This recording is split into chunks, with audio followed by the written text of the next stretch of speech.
Assalamualaikum. Kembali lagi di channel Ghost Tellers. Semoga kamu sehat dan selalu dalam lindungan Tuhan ya. Sebelum kita lanjut ke ceritanya, tekan dulu tombol like video ini.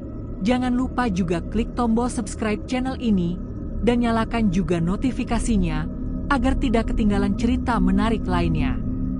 Langsung saja, seperti apa kisah kali ini, kita masuk ke ceritanya. Lembayung senja di ufuk barat kota Kartabaya telah luntur, meninggalkan sisa warna kelabu kehitaman yang perlahan ditelan pekatnya malam, tepat saat kereta api kelas ekonomi dari jalur selatan itu menggerus rel tua dan akhirnya berhenti dengan decitan besi yang memekakan telinga di stasiun Cilik, pintu masuk menuju desa Kaliseto.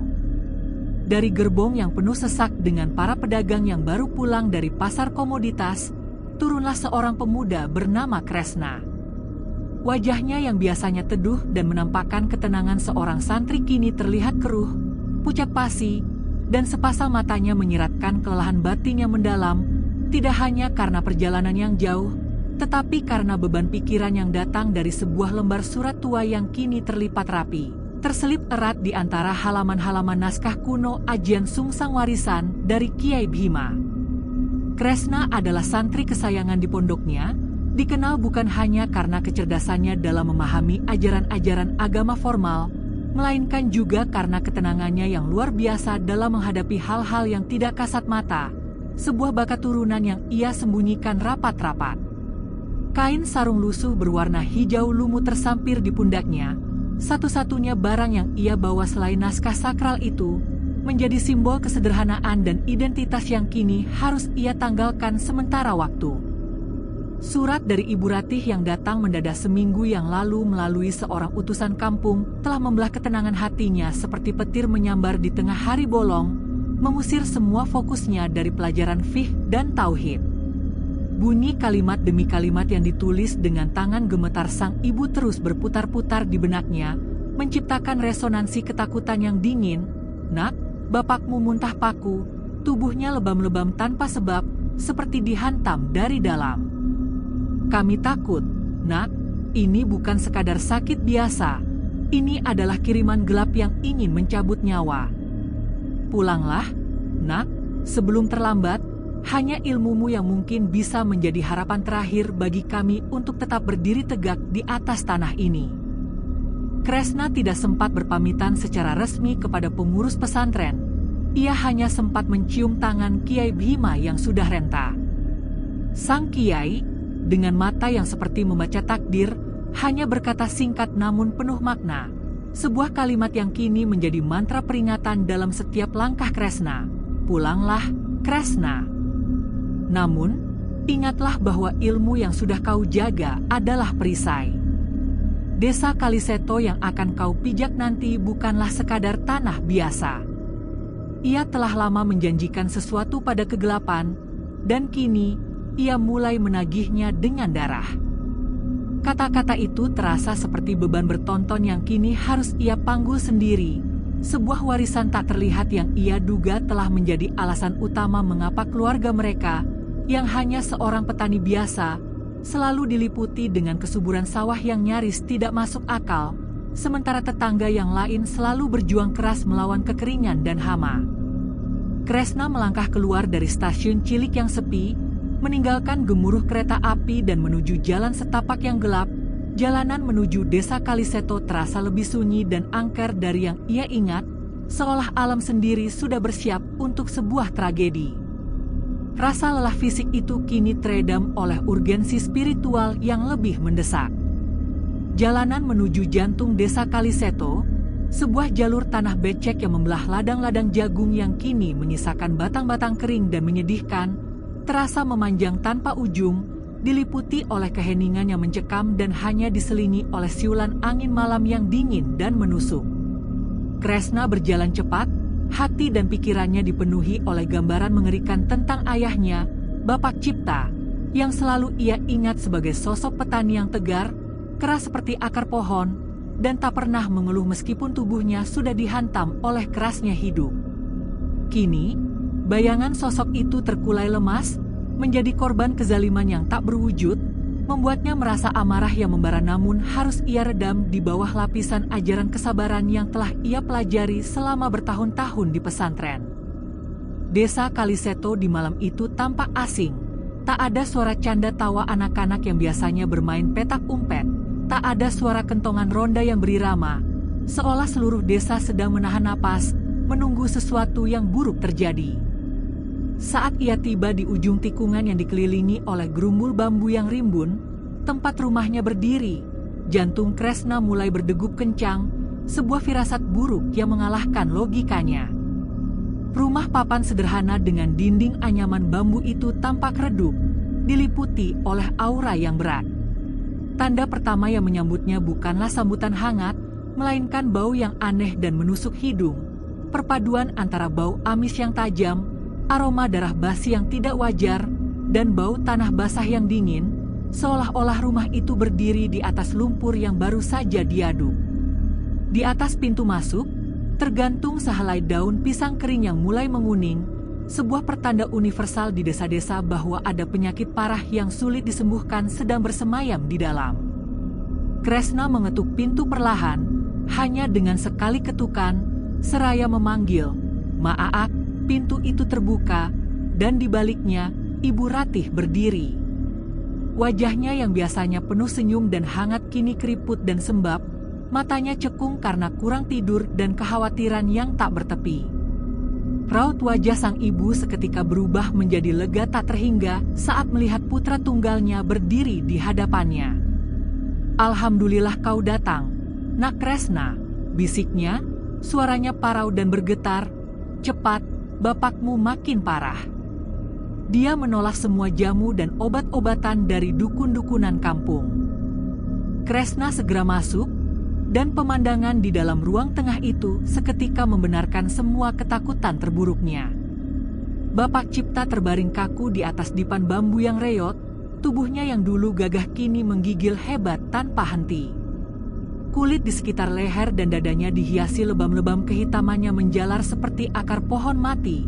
Napasnya tersengal-sengal, setiap tarikannya terasa menyakitkan, dan dari sudut bibirnya meneteskan cairan pekat berwarna merah tua yang bercampur liur.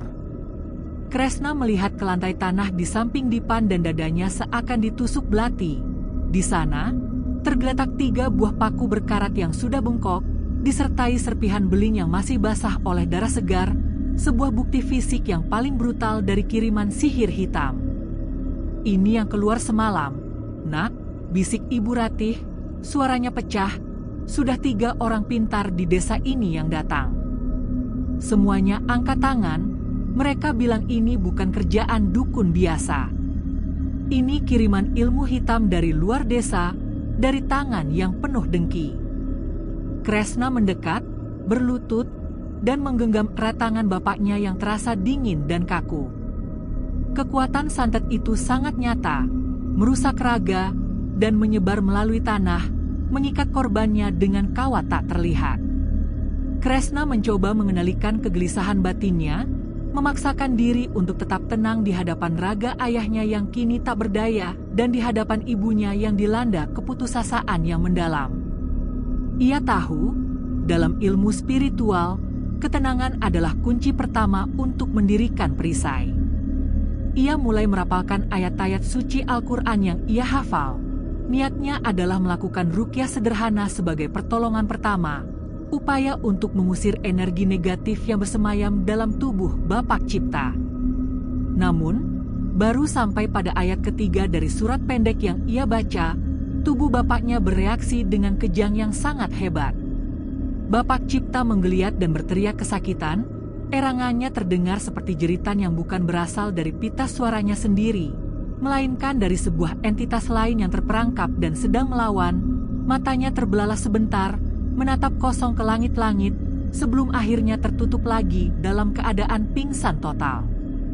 Kekuatan gaib yang bekerja di dalam tubuh bapaknya jelas sangat kuat, jauh melampaui kemampuan ruqyah biasa yang hanya dimaksudkan untuk mengusir gangguan jin level rendah.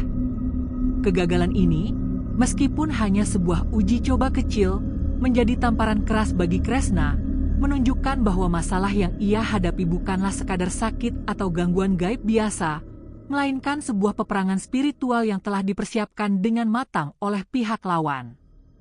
Kresna bangkit dari sisi dipan, tubuhnya terasa pegal, dan hawa di dalam ruangan terasa semakin berat. Ia berjalan menuju jendela bambu yang menghadap langsung ke arah hamparan sawah milik keluarga mereka. Sawah yang menjadi satu-satunya sumber penghidupan, sawah yang menjadi alasan mengapa Bandarwira, sosok juragan desa yang kaya raya, selalu menyimpan dendam kesumat. Biasanya, pemandangan sawah ini adalah obat penenang bagi Kresna, hamparan hijau yang membentang luas, melambangkan kemakmuran dan berkah yang tak pernah putus.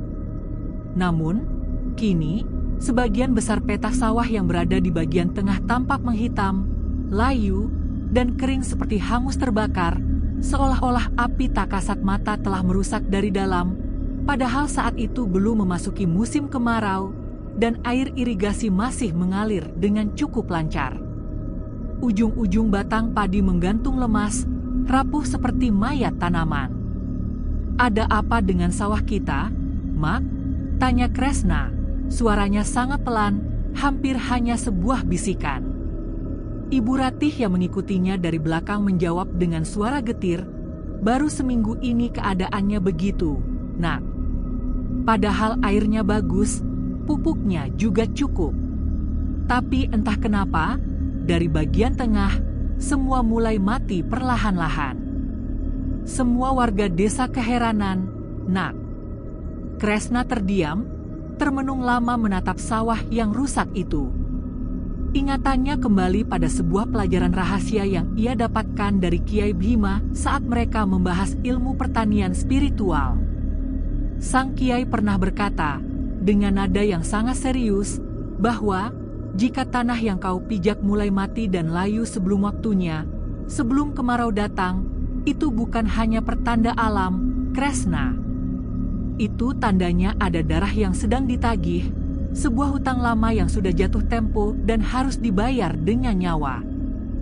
Firasat Kresna semakin kuat, ia tidak hanya pulang untuk melawan sihir kiriman Bandarwira, ia pulang untuk menghadapi takdir yang jauh lebih tua, sebuah kutukan berbalut perjanjian yang diwariskan oleh darah leluhurnya. Namun, ia memilih untuk tidak menceritakan dugaan mengerikan ini pada Ibu Ratih. Belum saatnya, ia harus mengumpulkan bukti dan menguatkan tekadnya terlebih dahulu, sebab mengungkapkan kebenaran ini hanya akan menambah beban ketakutan ibunya. Pengetahuan ini menjadi pedang bermata dua yang menusuk hatinya. Ia adalah pewaris keajaiban sawah, sekaligus pewaris kutukan yang terkandung di dalamnya. Malam telah sepenuhnya menelan desa Kaliseto, membuat desa itu terasa semakin terasing dan dipenuhi oleh bayangan yang bergerak tak menentu, seolah-olah setiap sudutnya dihuni oleh makhluk yang sedang mengawasi. Tidak ada satupun suara normal yang terdengar, bahkan suara kentongan ronda yang menjadi penanda bahwa kehidupan di desa masih berjalan pun lenyap, memberikan kesan bahwa semua penduduk desa telah masuk ke dalam mode bertahan hidup, pasif, dan ketakutan. Kresna memutuskan untuk keluar rumah sejenak. Niatnya adalah mengambil air wudhu di sumur belakang rumah untuk menenangkan batin dan mempersiapkan diri menghadapi malam panjang. Ia butuh air wudhu untuk membersihkan diri secara spiritual dan fisik, memulihkan energi yang terkuras karena ketegangan yang dialaminya. Namun, baru beberapa langkah melewati pintu belakang, sebuah sosok tua menghadangnya di jalan setapak yang remang-remang, menciptakan kejutan kecil yang nyaris membuat Kresna tersentak. Sosok itu adalah seorang perempuan tua bertubuh kecil dan rapuh. Rambutnya disanggul rapi, wajahnya tirus namun matanya menatap tajam dengan sorot yang penuh makna.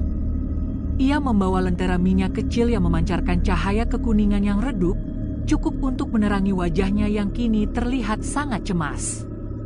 Itu adalah Tante Melati, tetangga mereka yang rumahnya berada di sebelah selatan, seorang perempuan yang dikenal bijak dan menyimpan banyak rahasia desa. "Nak Kresna," sapanya pelan, suaranya serak dan hati-hati, seolah takut didengar oleh telinga yang tidak seharusnya. Kresna mengangguk sopan, memberikan salam hormat, dan membalas sapaan itu. "Iya, Tante Melati." "Waalaikumsalam." Tante Melati mendekat, cahaya lenteranya membuat bayangan mereka memanjang dan menari-nari di dinding bambu. Ia menatap Kresna dengan tatapan yang intens, sebuah tatapan yang menembus lapisan kepura-puraan, seolah ia sudah mengetahui seluruh beban yang kini dipikul Kresna. "Aku turut sedih, Nak. Bapak Cipta harus menderita separah ini," ujarnya, kata-katanya penuh empati. Namun kemudian nadanya berubah menjadi peringatan yang serius. "Tapi, Nak, hati-hati. Kau harus tahu, ini bukan sekadar sakit biasa, dan ini bukan hanya urusan Bandarwira yang mengirim teluh paku. Ini adalah urusan tanah yang cemburu, Nak." Kresna menyebut nama yang hanya ia dengar samar-samar melalui surat Ibu Ratih, sebuah nama yang melambangkan kezaliman dan keserakahan. "Bandarwira?" Tante Melati tidak menjawab dengan kata-kata, tetapi bola matanya bergerak perlahan, sebuah isyarat yang sudah lebih dari cukup untuk membenarkan dugaan Kresna. Ia melanjutkan ceritanya dengan suara yang semakin merendah, seolah berbisik pada angin, menceritakan rahasia yang harus ia simpan selama bertahun-tahun. "Dia sudah lama mengincar sawahmu. Tanah itu, Nak, tanah milik kakek buyutmu, selalu subur, tak pernah gagal panen, bahkan saat kemarau panjang melanda desa ini dan sawah-sawah lain mengering, sawahmu tetap hijau. Bandarwira sudah menawarkan harga tinggi, tapi Bapak Cipta selalu menolak. Dan sekarang, sawahmu menghitam, tubuh bapakmu luka-luka. Semua warga Kaliseto tahu siapa yang berada di balik semua ini, siapa yang menggunakan sihir hitam untuk melancarkan nafsu serakahnya, tetapi tidak ada satupun dari kami yang berani angkat bicara. Mereka semua takut dengan kekuasaan dan kekayaan Bandarwira." Kresna menggenggam erat naskah kuno Ajian Sungsang di bawah sarungnya. Informasi ini, meskipun menakutkan, memberinya sebuah nama musuh yang nyata. "Saya akan merawat Bapak," jawab Kresna dengan nada yang lebih tegas, "dan saya akan cari tahu, tidak hanya siapa yang mengirim sihir ini, tapi juga kenapa tanah ini bereaksi seperti ini." Tante Melati mengangguk perlahan, senyum tipis yang penuh misteri terukir di bibirnya. "Kalau kau butuh petunjuk lebih dalam, Nak, atau jika kau ingin mengetahui rahasia yang jauh lebih tua dari santet itu, datanglah ke rumahku besok pagi. Ada yang perlu kau lihat, sesuatu yang sudah lama disembunyikan oleh leluhurmu." Setelah mengucapkan kata-kata itu, Tante Melati berbalik, langkahnya perlahan menghilang di telan kegelapan malam, meninggalkan Kresna berdiri sendiri di bawah langit desa Kaliseto yang muram. Kini ia tidak hanya menghadapi dendam manusia, tetapi juga menghadapi rahasia tersembunyi dari tanah warisan, sebuah takdir yang telah menunggu kedatangannya. Setelah pertemuannya yang singkat namun penuh makna dengan Tante Melati, Kresna kembali masuk ke dalam rumah. Pikiran dan hatinya dipenuhi oleh kombinasi antara kemarahan, ketakutan, dan sebuah tekad yang semakin menguat. Ia tahu, malam ini, ia harus melakukan lebih dari sekadar ruqyah biasa. Ia harus mulai mendirikan benteng pertahanan spiritual yang kokoh, tidak hanya untuk melindungi Bapak Cipta dari serangan sihir yang datang bertubi-tubi, tetapi juga untuk melindungi dirinya sendiri dari serangan balik yang tak terduga. Di kamar tempat ayahnya terbaring lemah, Kresna duduk bersila di samping dipan bambu, di bawah remang-remang lampu minyak yang cahayanya bergetar tanpa henti. Ia membuka halaman-halaman awal dari naskah kuno Ajian Sungsang warisan Kiai Bhima, sebuah kitab yang ia bawa diam-diam dari pesantren, yang berisi wirid-wirid dan mantra-mantra khusus yang tidak diajarkan secara umum. Kresna mulai merapalkan wirid yang dikenal sebagai Kawi Tolak Geni, sebuah ilmu dasar yang berfungsi sebagai pelindung dari kiriman gaib, dirancang untuk memantulkan energi negatif yang datang dari luar. Ayat demi ayat yang ia baca meluncur pelan dari mulutnya, menciptakan getaran suara yang rendah namun konsisten, seperti denyut jantung yang menenangkan. Namun, suasana di ruangan itu tidak kunjung membaik.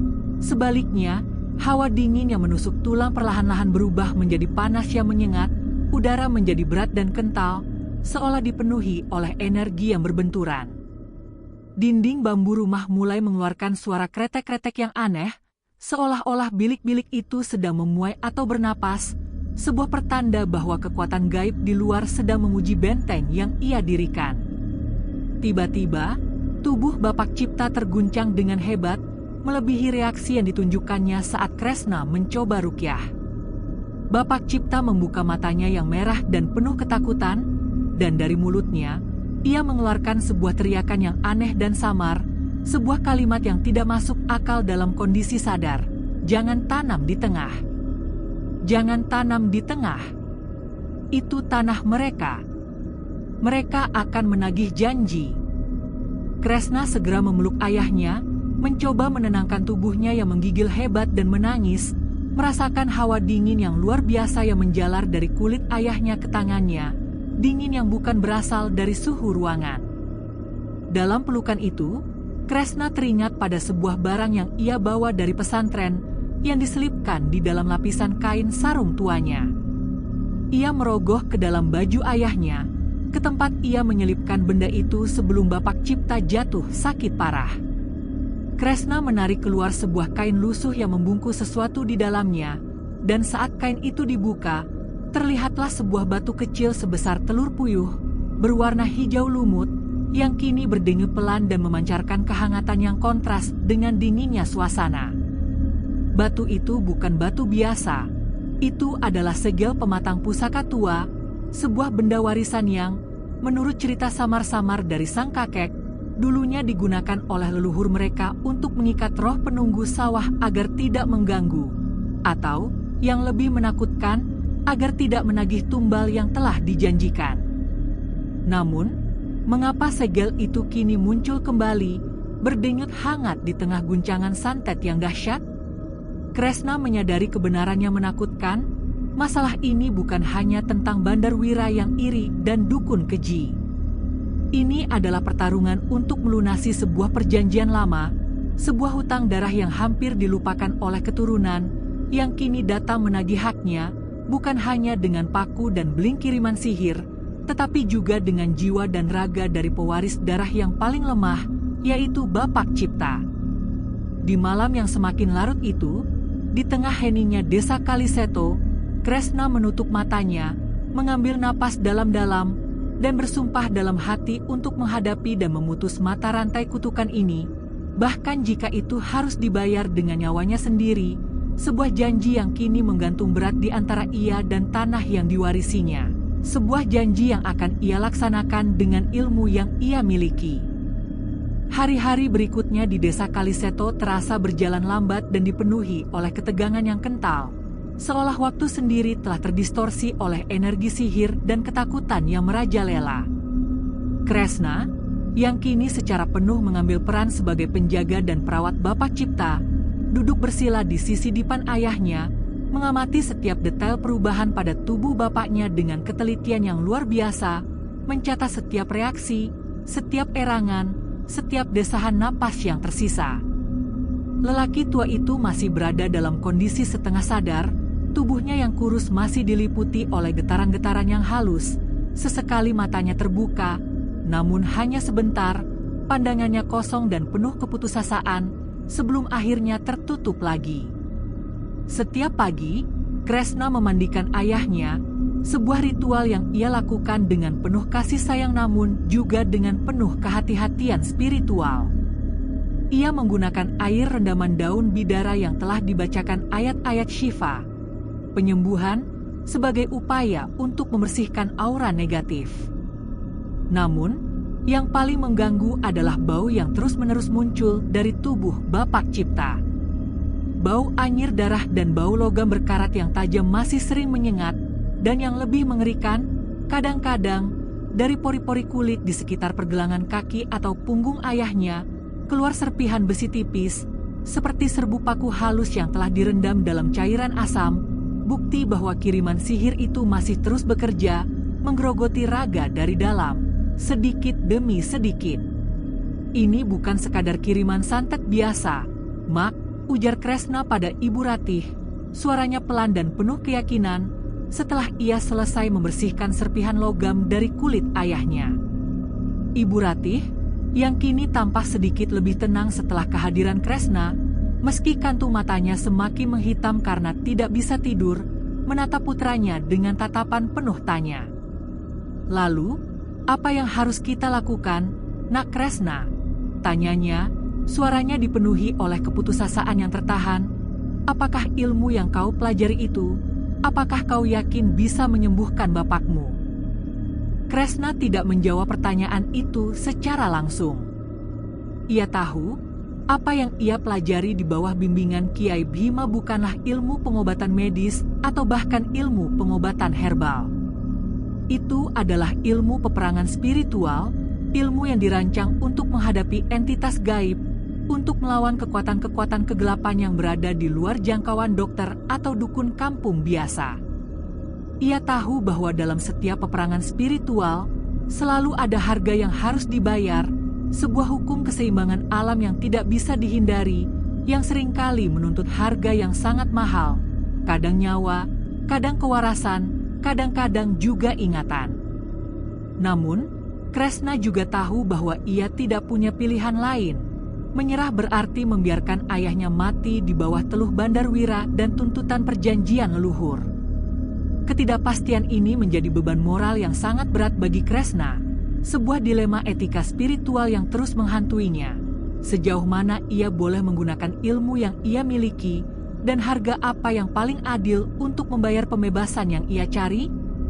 Semua pertanyaan ini berputar-putar di dalam kepalanya saat ia duduk diam, memandang wajah ayahnya, sebuah wajah yang kini telah menjadi medan perang antara hasrat manusia yang serakah dan tuntutan alam gaib yang tak terhindarkan. Sore itu, Kresna merasa membutuhkan udara segar dan, yang lebih penting, ia membutuhkan jawaban yang hanya bisa ia temukan di tempat konflik itu berasal, pematang sawah. Dengan langkah pelan dan pandangan yang terfokus, ia menyusuri batas-batas desa, berjalan melewati petak-petak sawah milik tetangga yang kini terhampar menyedihkan. Pemandangan itu semakin memperjelas betapa parahnya situasi yang melanda desa Kaliseto. Sawah milik keluarga Pak Minah, yang dulunya terkenal dengan hasil panen yang melimpah, kini retak-retak, tanahnya kering seperti kulit yang terbakar di bawah terik matahari, padahal belum waktunya. Petak milik Bugiman, yang terkenal panennya bisa mencapai 3 kali dalam setahun, kini dipenuhi oleh rumput liar yang tumbuh subur secara tidak wajar, menelan sisa-sisa tanaman yang gagal. Kegagalan panen dan kekeringan yang aneh ini menjadi bukti nyata bahwa ada energi negatif yang besar sedang bekerja di atas tanah desa Kaliseto, sebuah manifestasi dari konflik spiritual yang meluas. Namun, ada keanehan yang sangat mencolok, sebuah kontradiksi yang menakutkan.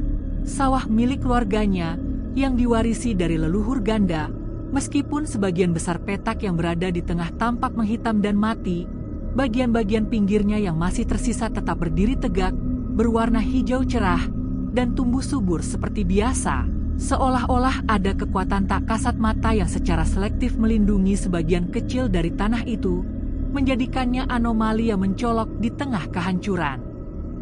Fenomena aneh ini, di mana sawah keluarga Kresna menjadi satu-satunya yang masih menjanjikan hasil di tengah kegagalan panen massal, menimbulkan 2 reaksi yang berbeda dari warga desa. Beberapa warga menatap Kresna dari kejauhan dengan tatapan iba, menunjukkan simpati atas penyakit yang menimpa Bapak Cipta. Tetapi, sebagian besar warga menatapnya dengan pandangan yang jauh lebih gelap, sebuah kombinasi antara ketakutan yang mendalam dan rasa curiga yang tersembunyi. Tatapan mereka menyiratkan tuduhan tak terucap, seolah-olah keluarga Kresna, di balik kesuburan yang tidak wajar itu, telah menyimpan sebuah rahasia gelap, sebuah perjanjian terlarang yang kini mulai memakan korban, dan bahwa penderitaan Bapak Cipta adalah harga yang harus mereka bayar atas keberuntungan yang mereka nikmati.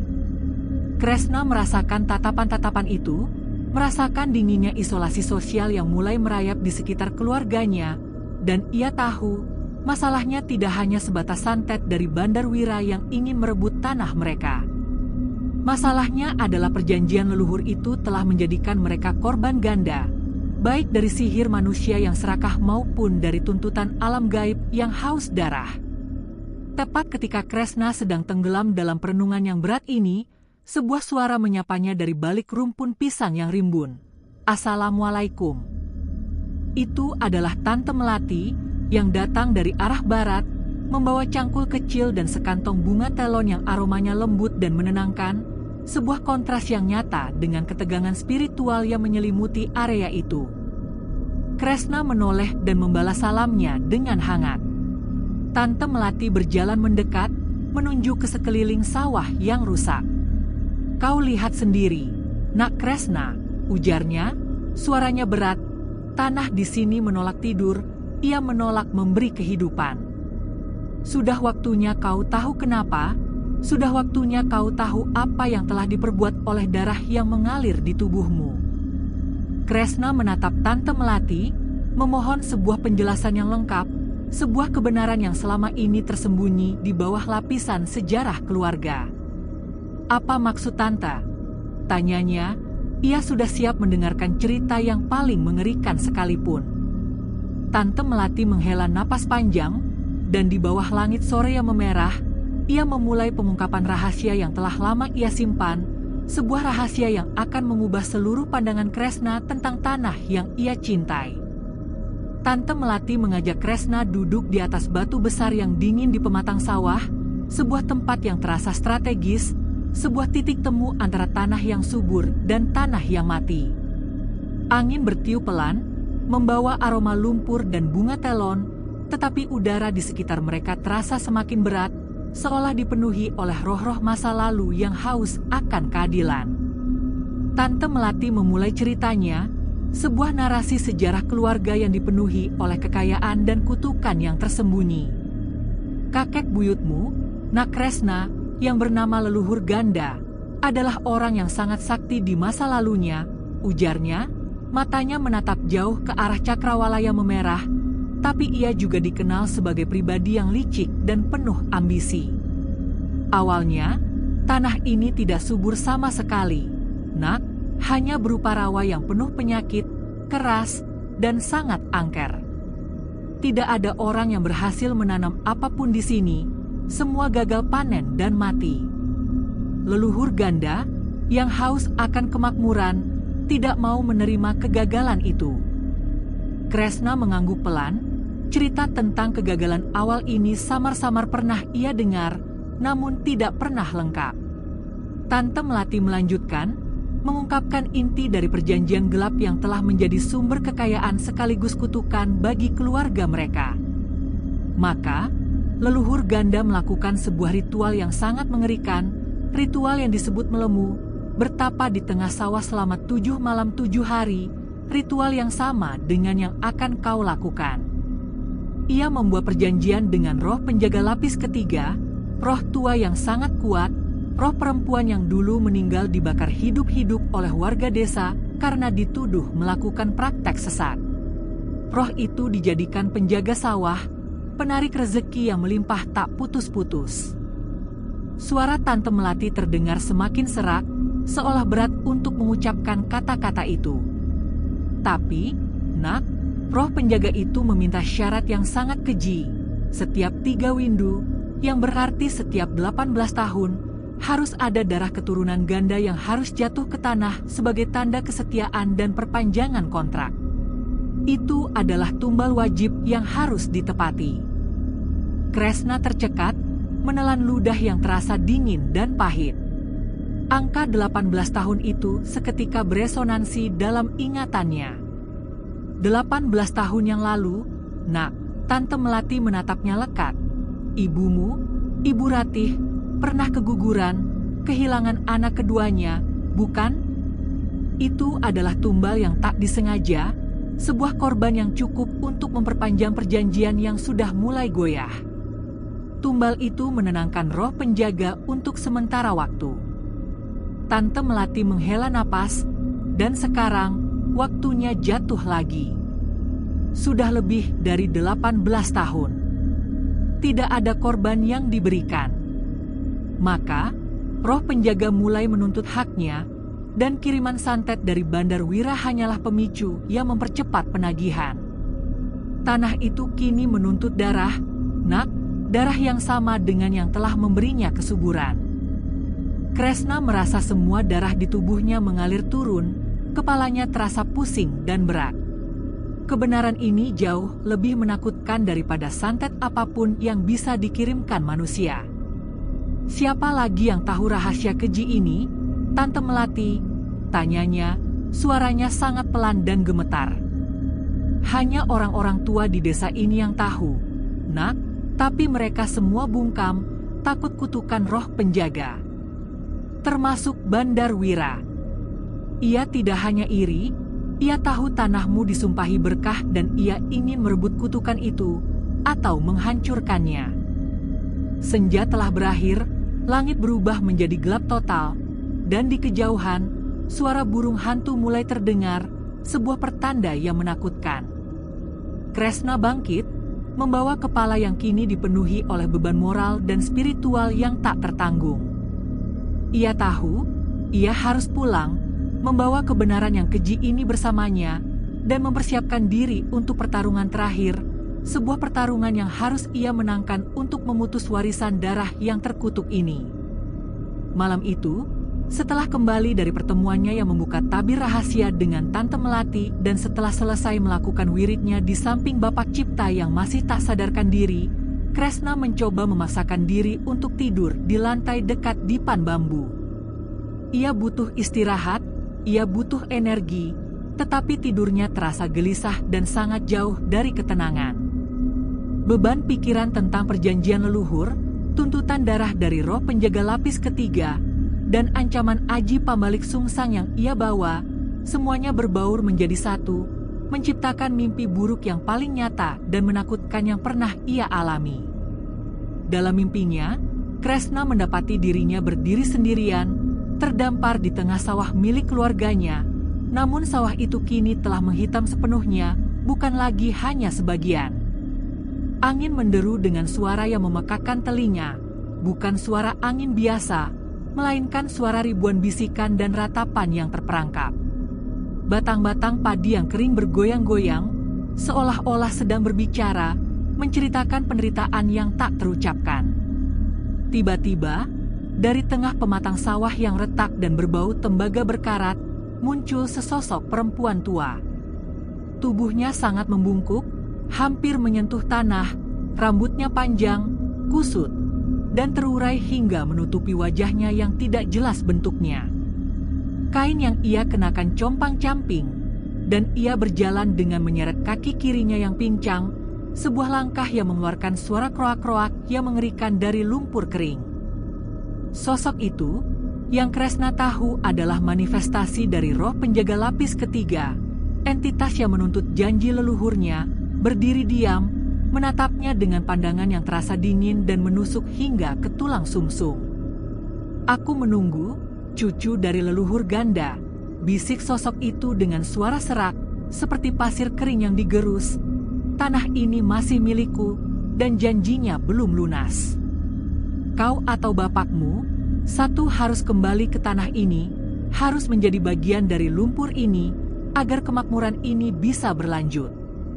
Kresna mencoba bergerak, mencoba lari, mencoba merapal doa, tetapi kakinya terasa seperti terpaku, tertanam di dalam lumpur yang perlahan-lahan berubah warna menjadi merah tua, lumpur yang haus akan darahnya.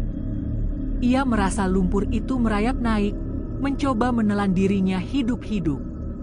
Sosok roh penjaga itu terus mendekat, perlahan namun pasti, dan tangan kurusnya yang seperti akar pohon menjulur, menunjuk ke dada Kresna.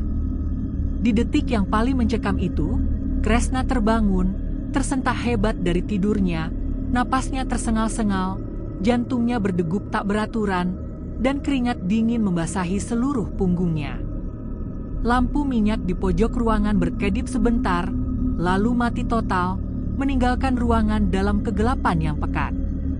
Kresna menggenggam erat naskah kuno ajian sungsang miliknya.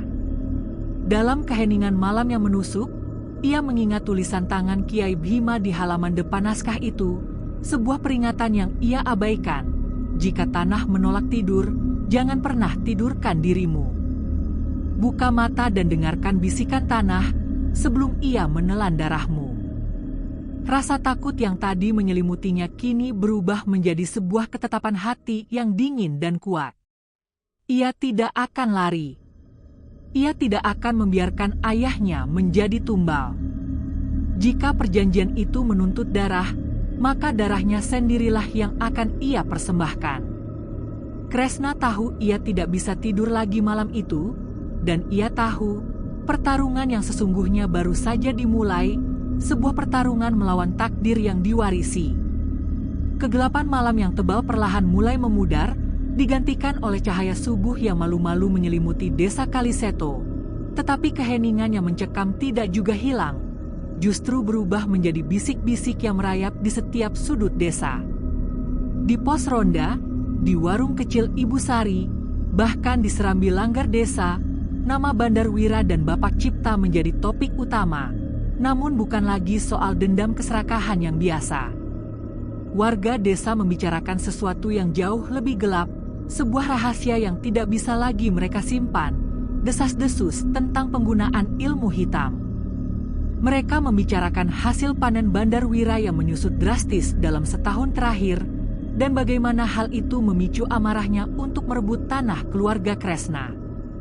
Katanya, Cipta sudah lama menanggung dendam Bandar Wira, sejak sawahnya terus panen melimpah, sementara tanah yang lain kering kerontang.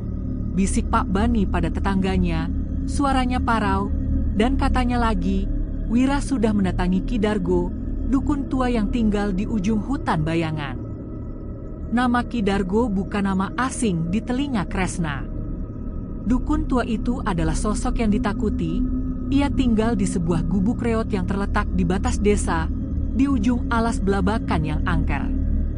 Warga tahu, Ki Dargo tidak pernah pergi ke pasar atau ke langgar, tetapi setiap malam Jumat, dari gubuknya selalu mengepul asap hitam pekat yang berbau hangit, seperti rambut terbakar bercampur darah basi.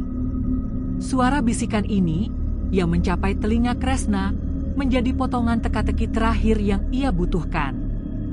Ia kini tahu bahwa ia sedang menghadapi musuh berlapis. Di satu sisi, sihir murni dari manusia jahat yang dibantu oleh Ki Dargo, dan di sisi lain, tuntutan darah dari roh penjaga lapis ketiga yang dipicu oleh santet tersebut. Kresna menyadari bahwa untuk menyelamatkan ayahnya, ia harus mengalahkan kedua entitas ini sekaligus. Ia segera masuk ke dalam rumah, ke tempatnya menyimpan pusaka terpenting, naskah kuno Ajian Sungsang. Ia membukanya, kini dengan tekad yang bulat, bukan lagi dengan keraguan. Kitab tua itu, yang ia bawa dengan alasan untuk pengobatan biasa, ternyata menyimpan ilmu yang sangat dilarang dan berbahaya, yang hanya diajarkan secara tertutup di kalangan tertentu pesantren di bawah bimbingan Kiai Bhima. Lembaran naskah itu kuning dan kasar, tinta hitamnya mulai memudar dimakan usia, tetapi ada satu halaman yang terlihat lebih gelap, lebih berdebu, seolah sering disentuh.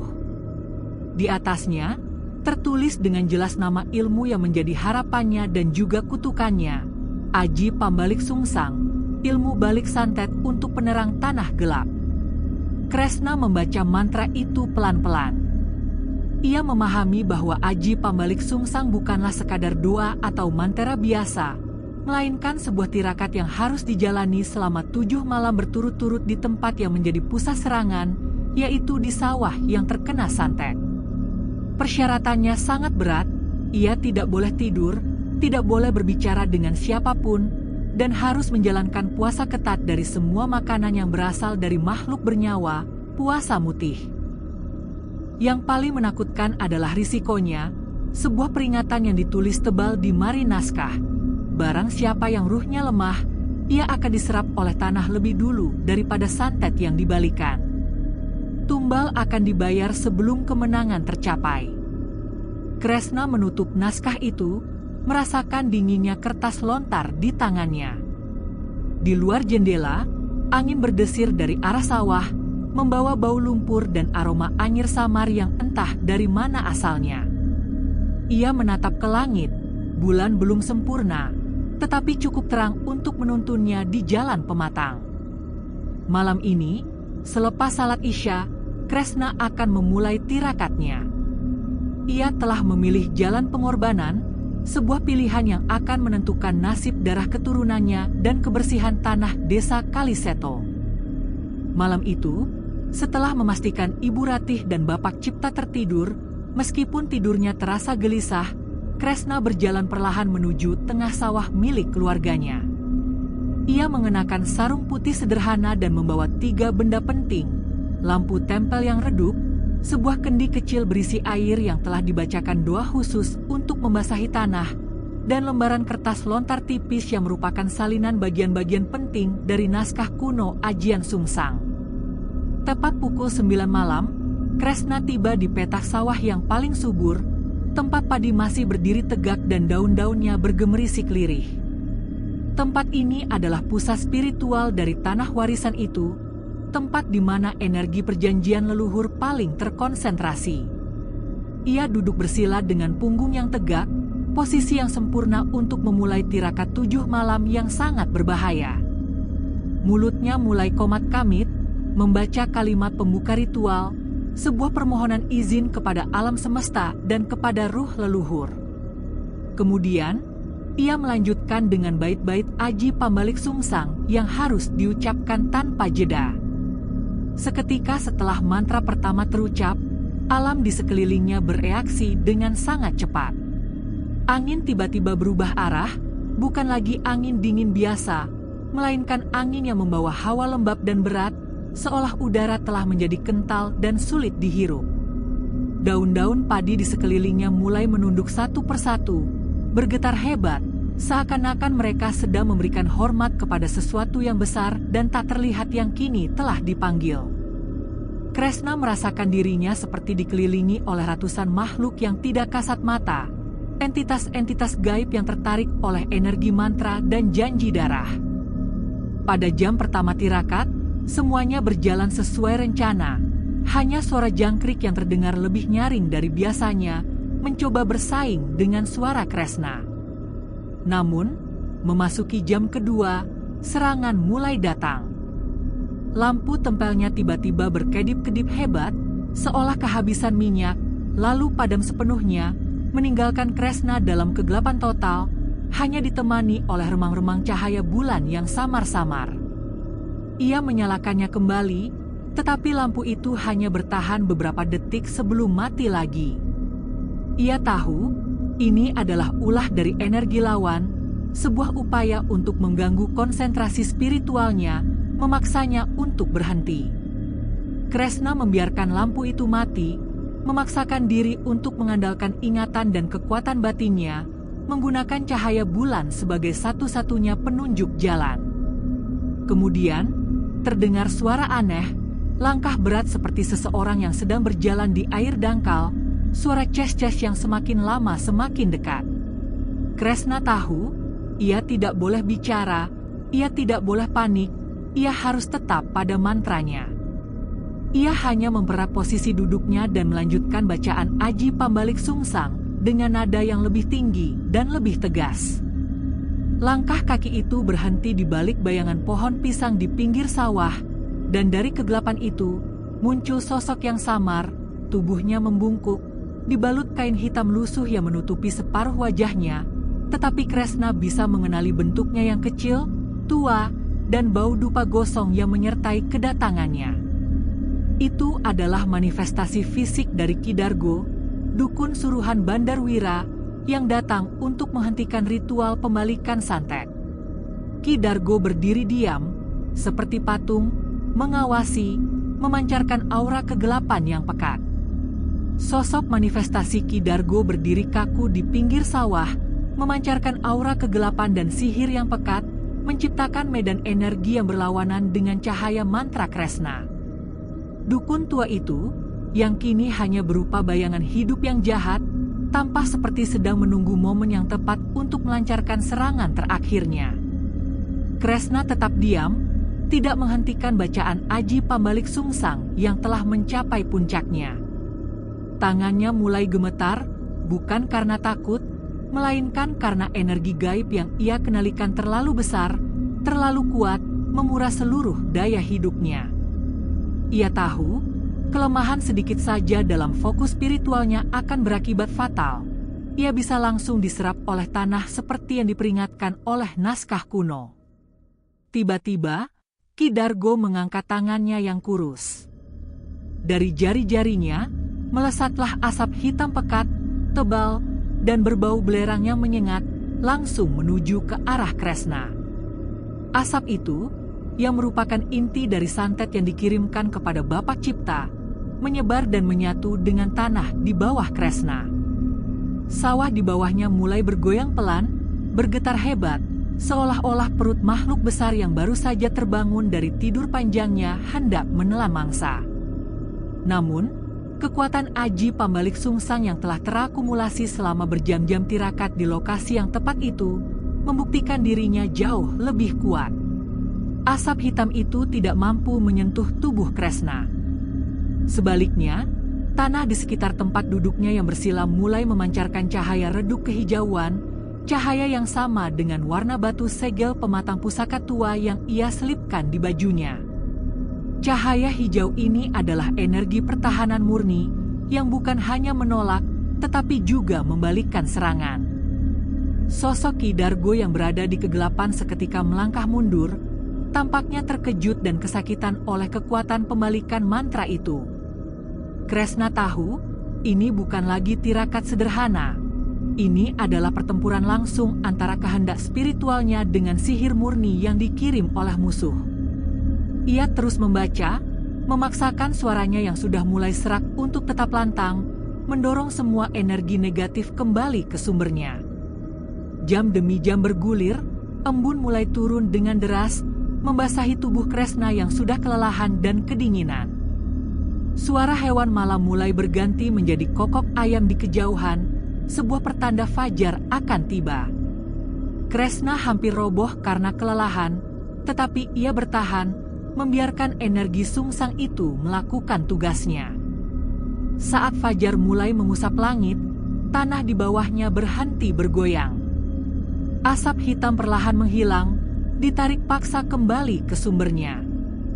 Di tempat Ki Dargo berdiri, kini hanya tersisa sepotong dupa yang terbakar setengah, menancap di tanah seperti sebuah nisan kecil dan bau hangit yang tajam. Kresna kembali ke rumah sebelum matahari terbit. Tubuhnya lelah tak terkira, tetapi saat ia melihat wajah ayahnya, ia tahu tirakatnya malam itu tidak sia-sia. Warna lebam biru di tubuh Bapak Cipta mulai memudar, dan yang paling penting, tidak ada lagi darah yang keluar dari mulut atau hidungnya. Ibu Ratih menangis, mengelus kepala anaknya dengan penuh haru. "Nak Kresna, kau melakukan apa semalam?" Kresna hanya bisa menjawab pelan, suaranya sudah mulai terdengar parau. "Aku bicara pada tanah, Mak." Dan tanah itu mulai mendengar. Tirakat pertama telah berhasil, santet dari Bandar Wira telah dipatahkan dan dibalikan, tetapi ia tahu bahwa ia baru saja memenangkan pertempuran pertama. Kemenangan parsial yang diraih Kresna di malam pertama tirakatnya seketika memicu serangkaian peristiwa di desa Kaliseto, membuktikan bahwa Aji Pambalik Sungsang telah bekerja. Saat subuh, sebuah ledakan kecil, disusul dengan asap hitam yang membumbung dari atap rumah Bandar Wira yang terletak di timur desa, menjadi bukti nyata. Tak lama kemudian, kabar duka menyebar, Bandar Wira ditemukan muntah darah, tubuhnya kejang-kejang dan gemetar hebat, matanya kosong, terperangkap dalam sihir yang ia kirim sendiri. Dukun Ki Dargo yang melayaninya ditemukan mati di beranda gubuknya di hutan bayangan, tubuhnya menghitam, lidah tergigit putus, semua tanda dari sihir yang berbalik dengan sempurna. Namun, di rumah Kresna, kemenangan itu terasa pahit. Bapak Cipta memang siuman malam itu, membuka matanya yang kini terlihat lebih jelas, tetapi pandangannya dipenuhi oleh kesedihan dan beban. "Nak Kresna, kau telah membuka perjanjian lama itu," katanya pelan, suaranya lemah, "tanah ini tidak akan diam lagi. Roh penjaga itu akan menuntut, dan ia akan datang secara langsung. Kresna menggenggam tangan ayahnya, meyakinkan, biarlah aku yang menanggungnya, Pak. Aku sudah memilih jalan ini. Malam harinya, Kresna kembali memulai tirakatnya yang kedua. Namun, kali ini, tanah itu bereaksi bahkan sebelum ia mulai membaca. Tanah halaman rumah mereka bergetar hebat, retakan muncul, dan dari dalamnya keluar asap hitam yang mencekik, bukan lagi asap kiriman dukun, melainkan kabut dari perut bumi. Dari balik gerbang bambu, muncul sosok yang sangat tinggi dan besar, tubuhnya ditutupi lumpur basah, rambutnya seperti akar pohon yang menjuntai, dan matanya seperti lubang sumur yang kosong. Inilah wujud asli roh penjaga lapis ketiga. Entitas ini, yang kini marah karena santet pemicu telah dibalikan, datang untuk menagih tumbalnya secara paksa. Sosok itu melompat ke arah Kresna. Pada detik yang krusial itu, Kresna menancapkan sebilah keris kecil warisan keluarga ke tanah sambil berteriak, menyebut nama leluhurnya, leluhur ganda. Suara petir menyambar, bukan dari langit, tetapi dari dalam tanah. Sosok roh penjaga itu mematung, bergetar hebat, dan mengeluarkan jeritan yang memecahkan semua kaca di rumah. Tetapi ia tidak lenyap, ia menyusut, menjadi lebih kecil, hingga jatuh tersungkur di hadapan Kresna. Makhluk itu menyentuh lumpur, dan dari lumpur itu, terukirlah tulisan yang menakutkan, tumbal belum lunas. Kresna menyadari kebenaran yang keji, Aji Pambalik Sungsang hanya menjinakkan roh penjaga itu sementara, memaksanya tunduk pada kehendak leluhur, tetapi ia tidak membatalkan perjanjian darah yang telah dibuat ratusan tahun lalu. Untuk membatalkannya, tumbal harus dibayar secara sukarela dan total. Saat Kresna sedang memproses kesadaran yang pahit ini, Tante Melati datang berlari dari belakang rumah, tetapi langkahnya aneh, matanya merah, dan suaranya serak tidak wajar. Hentikan. Kau bukan siapa-siapa. Itu adalah arwah sisa Ki Dargo yang merasuki tubuh Tante Melati, datang untuk melancarkan serangan terakhir, perpaduan antara sihir manusia dan kekuatan roh penjaga yang haus. Kresna terpaksa bergulat di lumpur dengan tubuh Tante Melati yang kerasukan, dan setiap sentuhan wanita tua itu pada tanah memicu api biru gaib yang membakar ruh. Kresna merapal ayat pelindung dari kitab Kiai Bhima, membuat tubuh Tante Melati terpental, tetapi ia tahu, ia tidak bisa lari. Ia harus membayar hutang ini malam ini juga. Kresna mengeluarkan tombak mini segel bumi, pusaka yang diselipkan di pinggangnya, dan, tanpa ragu, ia mengiris telapak tangan kirinya sendiri. Darah segar menetes, dan dengan suara yang serak, ia berkata pada lumpur yang bergolak, bukan ayahku. Darahku, untuk memutus janji ini selamanya. Malam telah mencapai puncaknya, bulan tergantung rendah di atas desa Kaliseto, sebuah saksi bisu atas pengorbanan yang akan dilakukan Kresna. Bau tanah terbakar dan anyir darah menguar di udara. Kresna berdiri di tengah sawah keluarganya, tubuhnya gemetar, nyaris tak tertahankan, bukan hanya karena dingin, tetapi karena kelemahan fisik dan spiritual yang luar biasa setelah pertarungan dengan roh penjaga lapis ketiga dan arwah Ki Dargo yang merasuki Tante Melati. Ia mengenakan sarung putih yang kini telah berlumuran lumpur dan sedikit darah, dengan raja pelindung yang ia ukir dengan arang di dada dan lengan sebagai lapisan pertahanan terakhir. Naskah kuno Ajian Sungsang terbuka di atas batu besar, halaman terakhirnya terpampang, berisi mantra pemutus perjanjian darah yang harus dibayar dengan darah waris. Ritual terakhir dimulai. Kresna menanam sebilah tombak mini segel bumi miliknya ke pematang sawah, tepat di titik yang dulunya digunakan oleh leluhur ganda untuk menyegel janji.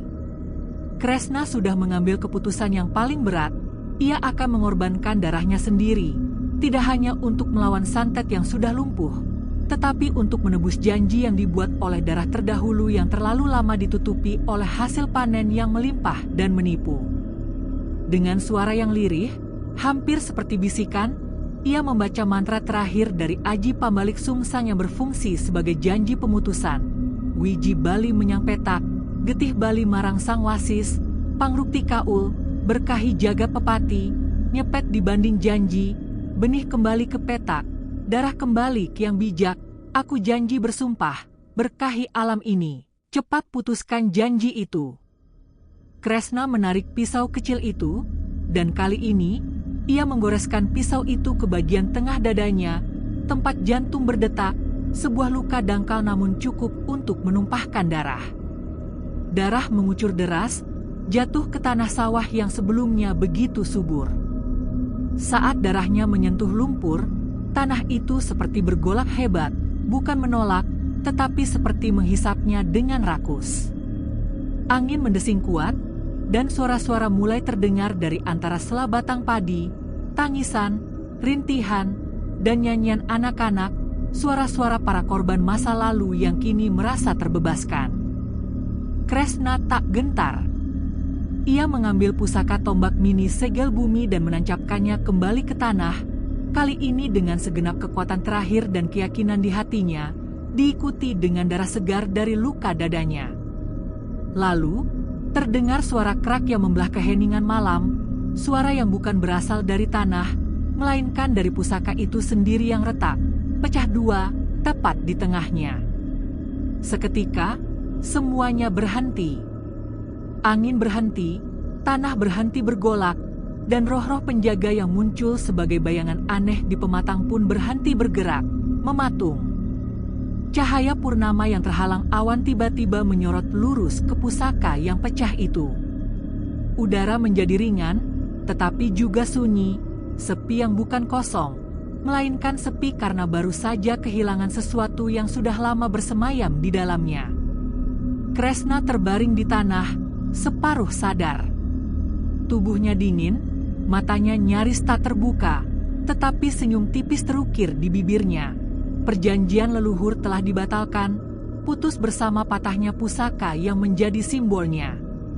Tidak akan ada lagi roh penjaga yang menagih, tidak akan ada lagi hasil panen yang dicampur dengan darah gaib.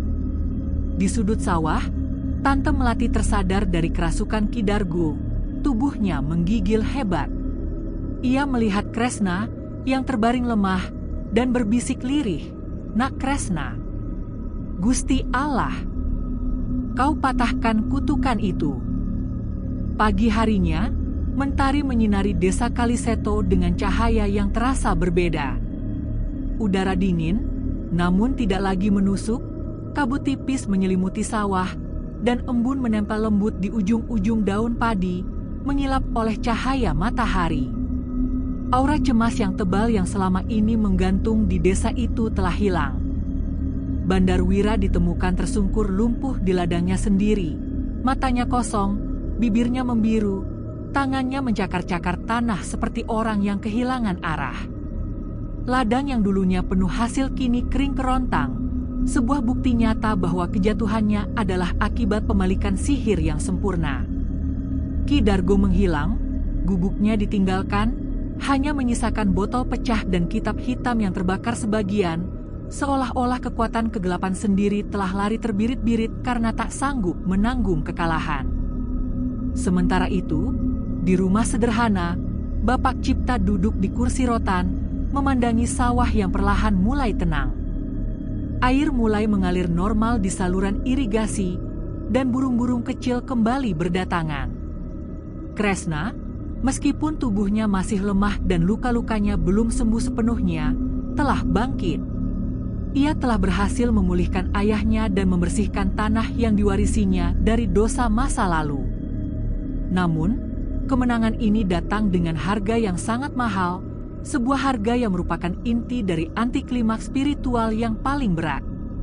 Kresna kini tidak mati, ia tidak gila, tetapi ia kehilangan indera penglihatannya secara permanen, cahaya ia tangkap sebagai kabur, bentuk ia kenali sebagai siluet samar. Lidahnya pun berat, ia masih bisa berbicara, tetapi hanya dengan suara yang sangat pelan, patah-patah, hampir seperti bisikan. Inilah harga dari ritual Aji Pambalik Sungsang dan pemutusan perjanjian leluhur, ia diselamatkan dari kematian dan kutukan, tetapi ia harus menyerahkan sebagian dari dirinya sendiri, membuatnya setengah hilang dari dunia nyata. Kresna tidak menyesal. Ia kini menjalani hari-hari sebagai petani dan penjaga spiritual desa yang baru. Sawah itu kembali tumbuh, tetapi hasilnya kini biasa saja, tidak ada lagi panen ajaib 3 kali lipat.